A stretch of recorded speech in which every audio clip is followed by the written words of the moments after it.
আসসালামু আলাইকুম ওয়া রাহমাতুল্লাহি ওয়া বারাকাতুহু।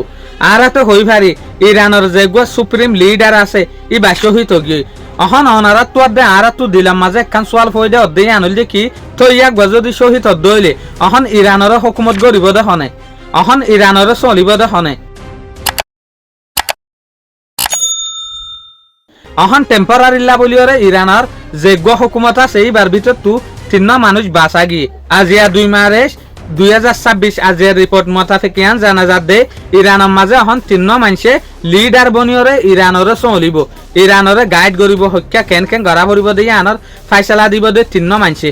নম্বর 1 যে ইরানের অহনৰ প্রেসিডেন্ট আছে যেন 2024 মাঝে ইলেকশনের মাঝে জিতনের পরেতি আইয়ে প্রেসিডেন্ট মসুদ পেজিশকিয়া ই বাইয়ে তাইব। 2 নম্বর গোলাম হোসেন মুহসেনি ইজাজ ই বাইয়ে তাইব।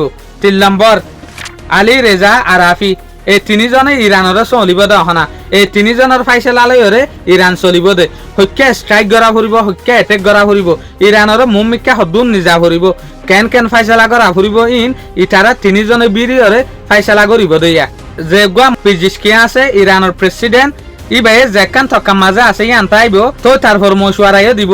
2 নম্বরের মাঝে যে হইয়া গোলাম হোসেন মুহসেনি ইজাই ইবা হেড অফ জুডিশিয়ারির হাম করিব ইয়ানি যেদুগুণ হুকুম দেয়া পরে যেদুগুণ কানুনি মামলা আছে যেদুগুণ বিচার वगैरह আছে ইবাই হ্যান্ডেল করিব। 3 নম্বরের মাঝে যে হইলামা আলী রেজা আরাফি ইবার হামবে the member of Guardian Council cleric ইবা অর্ডার দিব দে হত্যা কি করা ফুরিব দে মেম্বার কলরে যে হদিন হুকুমতের সড়ে স্টাফ সকল আছে ইতারারে চলে টোটালি আরে ইয়ান বুঝি ফাজি দে ইতারা 3 জনে মিলিজুলি ওরা হাম করিব দিয়া। শুকরিয়া আজিয়ার খবরের দূর। আসসালামু আলাইকুম ওয়া রাহমাতুল্লাহি ওয়া বারাকাতুহু।